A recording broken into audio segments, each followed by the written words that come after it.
ಈಗ ನಾವು online products ಗೆ ಆಡ್ ಆನ್ಸ್ ಹೇಗೆ ಆಡ್ ಮಾಡೋದು ಅಂತ ನೋಡೋಣ. ಮೊದಲು ಇನ್ವೆಂಟರಿ ಅಲ್ಲಿ ಇರುವ ಆನ್ಲೈನ್ ಮೆನ್ಯೂ ಸೆಕ್ಷನ್ ಗೆ ಹೋಗಿ. ಅಲ್ಲಿ ಆಪ್ಷನ್ಸ್ ಗ್ರೂಪ್ ಅಂತ ಒಂದು ಫೀಲ್ಡ್ ಇರುತ್ತೆ. ಅದನ್ನ ಕ್ಲಿಕ್ ಮಾಡಿದ್ರೆ ಕೆಳಗೆ ಪ್ಲಸ್ ಐಕಾನ್ ಕಾಣಿಸುತ್ತೆ. ಆ ಪ್ಲಸ್ ಐಕಾನ್ ಕ್ಲಿಕ್ ಮಾಡಿದ್ರೆ ಆಪ್ಷನ್ಸ್ ಗ್ರೂಪ್ ಕ್ರಿಯೇಟ್ ಮಾಡುವ ಸ್ಕ್ರೀನ್ ಓಪನ್ ಆಗುತ್ತೆ. ಮೊದಲು ಆಪ್ಷನ್ಸ್ ಗ್ರೂಪ್ ನೇಮ್ ಎಂಟರ್ ಮಾಡಬೇಕು. ಉದಾಹರಣೆಗಾಗಿ ನಾನು ಚೂಸ್ ಯೋರ್ ಆಡ್ ಆನ್ ಅಂತ ಒಂದು ಆಪ್ಷನ್ಸ್ ಗ್ರೂಪ್ ಕ್ರಿಯೇಟ್ ಮಾಡುತ್ತಿದ್ದೀನಿ. ಆದ ಮೇಲೆ ಸಾರ್ಟ್ ಆರ್ಡರ್ ಎಂಟರ್ ಮಾಡಬೇಕು. ನೆಕ್ಸ್ಟ್ ಟೈಪ್ ಸೆಲೆಕ್ಟ್ ಮಾಡಲು ಕೇಳುತ್ತೆ.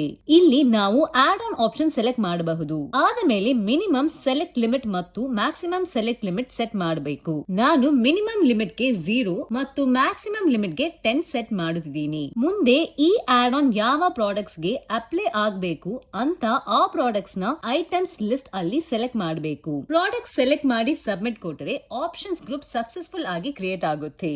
ಆದ್ಮೇಲೆ ಈ ಆಡ್ ಆನ್ಸ್ ಗೆ ಆಪ್ಷನ್ಸ್ ಕ್ರಿಯೇಟ್ ಮಾಡಬೇಕು. ಅದಕ್ಕಾಗಿ ಆಪ್ಷನ್ಸ್ ಫೀಲ್ಡ್ ಕ್ಲಿಕ್ ಮಾಡಿ. ಅಲ್ಲಿ ಇರುವ ಪ್ಲಸ್ ಐಕಾನ್ ಕ್ಲಿಕ್ ಮಾಡಿ ಹೊಸ ಆಪ್ಷನ್ ಕ್ರಿಯೇಟ್ ಮಾಡಬಹುದು. ಈಗ ನೇಮ್, ಫುಡ್ ಟೈಪ್, ಪ್ರೈಸ್ ಮತ್ತು ಬೇಕಾದ ಡೀಟೇಲ್ಸ್ ಎಂಟರ್ ಮಾಡಬೇಕು. ನಂತರ ಮೊದಲು ಕ್ರಿಯೇಟ್ ಮಾಡಿದ ಆಪ್ಷನ್ಸ್ ಗ್ರೂಪ್ ಸೆಲೆಕ್ಟ್ ಮಾಡಿ ಸಬ್ಮಿಟ್ ಕೊಟ್ಟರೆ ಅಸೈನ್ ಮಾಡಿದ ಪ್ರಾಡಕ್ಟ್ಸ್ ಎಲ್ಲ ಆಡ್ ಆನ್ಸ್ ಜೊತೆ ಶೋ ಆಗಲು ಪ್ರಾರಂಭ ಆಗುತ್ತೆ.